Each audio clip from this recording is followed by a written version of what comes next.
2রা জুলাই আন্তর্জাতিক ক্রীড়া সাংবাদিকতা দিবস। ক্রীড়া সাংবাদিকতা দিবসে ক্রীড়ামন্ত্রীর সঙ্গে আরেক ক্রীড়াঙ্গন যুবভারতী ক্রীড়াঙ্গনে। আমার স্পেসিফিক কয়েকটা প্রশ্ন।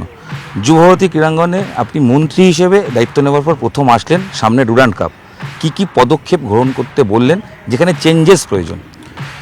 দেখুন, দীর্ঘদিন ধরে আমাদের পশ্চিমবঙ্গের বলতে পারেন ঐতিহ্য আমাদের যুবভারতী ক্রীড়াঙ্গন, এবং অনেক ঐতিহাসিক ম্যাচ হয়েছে, এবং আগামী দিনে যাতে এখানে কোনো ধরনের যে কাণ্ড ঘটেছিল, মেসি কাণ্ড আমরা দেখেছি, এবং যেভাবে অরাজকতা, অনিয়ম বেনিয়ম চলেছিল, সেগুলো যাতে কোনোভাবে আগামী দিনে না হয়, সেটা কোনোভাবেই প্রশাসন বরদাস্ত করবে না, সেই মর্মে আমরা এসেছি। এবং বার্তাও দেওয়া হয়েছে। তার সাথে সাথে বিভিন্ন জায়গায় অনেক ধরনের, সেদিন আমরা দেখেওছি টেলিভিশন স্ক্রিনের মাধ্যমে, যে অনেক ধরনের ভাঙচুর, অনেক ধরনের প্রপার্টি লস হয়েছিল। তো সেখানে আমাদের রিপেয়ার ওয়ার্ক চলছিল, তো সেই ওয়ার্কগুলো আমরা কমপ্লিট করতে বলা হয়েছিল নির্দেশ। তো আজকে এসেছি কোথাও কিছু বাকি আছে কিনা দেখার জন্য। আমাদের স্টেডিয়াম 100% রেডি আছে, এবং এক ঐতিহাসিক ডুরান্ড কাপ আপনারা দেখতে চলেছেন। আমার বিশ্বাস ফুটবল প্রেমী এবং ক্রীড়াপ্রেমী যারা আছেন, তারা একটা দারুণ ফুটবল ম্যাচ, একটা ইন্টারন্যাশনাল স্ট্যান্ডার্ডসের যে মাঠ, সেই স্টেডিয়াম পাবেন। মেসি ইভেন্টে বেশ কয়েক কোটি টাকার খরচ হয়েছিল। ক্রীড়া দপ্তর রাজ্য সরকার আসার পর আপনাদের তরফ থেকে বলা হয়েছিল যে মেসি ফাইল খুলেছে, কি আপডেট? আবার এর সঙ্গে একটু জাস্ট জুড়ে দেবো, অরূপ বিশ্বাস যখন ভালো তৃণমূল বলা হচ্ছে, সেদিকে রয়েছেন বলে, সেক্ষেত্রে নাকি তিনি ছাড়ও পেয়ে যেতে পারেন বলে গুঞ্জন। আপনি কি বলবেন, ফাইলের কি আপডেট? মেসি ফাইল কত দূর? দেখুন, আইনের পথে চলবে।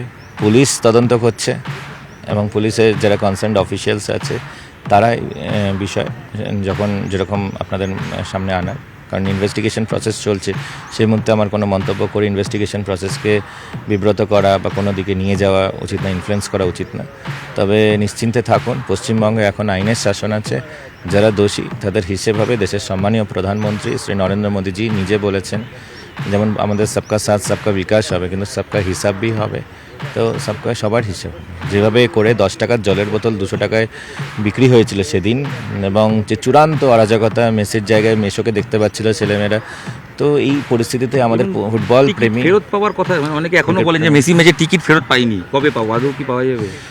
সেই বিষয়ে সম্মানীয় মুখ্যমন্ত্রীর সঙ্গে আমাদের কথা হয়েছে, এবং খুব শীঘ্রই সেই মর্মে একটা ডিসিশনও হবে। তো ডিসিশন যখন হবে নিশ্চয়ই জানবে। তবে একটা প্রাইভেট সংস্থা এই পুরো বিষয়টা দেখেছিল, এবং প্রাইভেটের সঙ্গে কী করে একটা রাজনৈতিক দল, সরকার সব মিলে মিশে যেভাবে পুরো ঘেঁটে দিয়েছে, তো অনেক কিছুই আমাদের এখন তদন্ত করতে হচ্ছে। তদন্ত করে সেই প্রক্রিয়া, প্রত্যেকটা ইভেন্ট মানি ট্রেল থেকে শুরু করে সবই দেখতে হয়।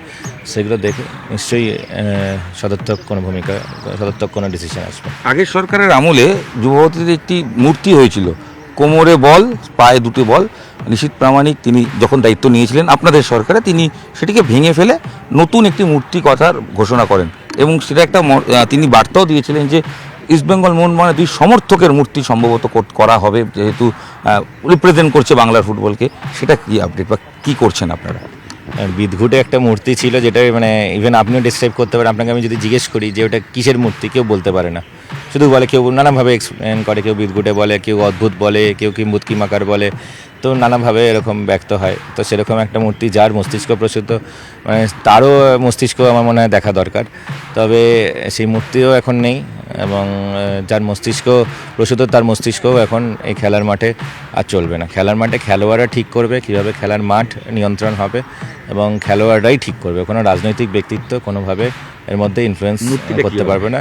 এবং সেই মর্মেও আমরা বিভিন্ন যারা আমাদের সিনিয়র প্লেয়াররা আছে, ফুটবলাররা আছে, তাদের সঙ্গে আলোচনা করে সেখানটা আমরা কী করে বিউটিফিকেশন করতে পারি আমরা নিশ্চয়ই জানাবো। সেটা কি ডুরান্ডের আগে না সেই আমরা ডেফিনেটলি ফুটবলারদের সঙ্গে কথা বলেই এটা কাজ করবো। প্রাক্তনদের সাথে কথা বলে ডেফিনেটলি যারা সিনিয়র ফুটবলাররা আছেন, যারা আমাদের পশ্চিমবঙ্গে ফুটবল ইতিহাসের একজন অলংকার আছেন, তাদের সঙ্গে আমরা কথা বলবো। কারণ তারা ঠিক করুক না মাঠকে কীভাবে তারা দেখতে চান, মাঠের এন্ট্রেন্স কীরকম দেখতে চান, মাঠকে কীভাবে সাজাতে চান, তারা ঠিক করবেন। না, যেটা শোনা গিয়েছিল, যেটা বললাম যে ইস্টবেঙ্গল মোহনবাগানের 2জন ফ্যানের মূর্তি, মানে যেটা প্রতীকী, সেটা কি ভাবনা আছে? দেখুন, বিভিন্ন সাজেশন এসেছিল, এবং সাজেশন এখনও আসছে।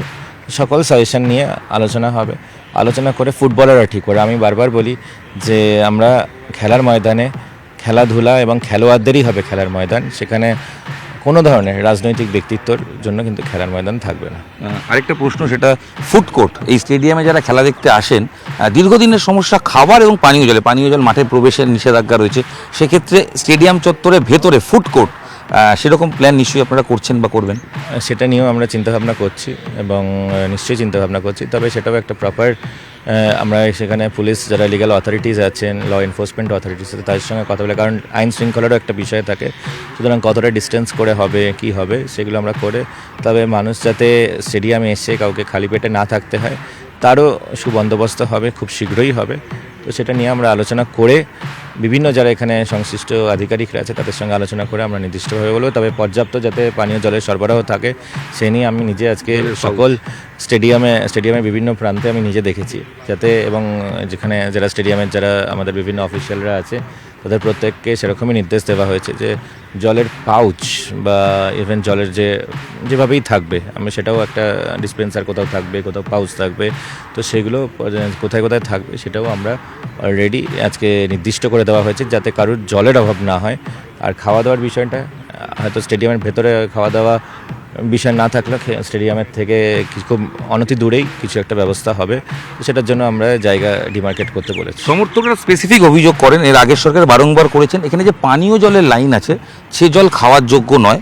দ্বিতীয়, ওয়াশরুমগুলো যেগুলো বন্ধ থাকে বা যেগুলো থাকে সেগুলো পরিষ্কারের জায়গা থেকে কিছু ভালো, কিন্তু এই পানীয় জলের সমস্যা, বিশেষ করে কল থেকে আয়রন জল বেরোয় এবং একাধিক অভিযোগ, এটা কিন্তু সমর্থকরা করেন এবং যত্র সমর্থকদের দিক থেকে বাথরুম করে দেওয়ার একটা অভ্যেস, বাথরুমের তালা বন্ধ থাকায়, এই বিষয়টা খুব ইম্পর্টেন্ট। মানে এখানেও এটা আমাদের কাছেও খুব গুরুত্বপূর্ণ।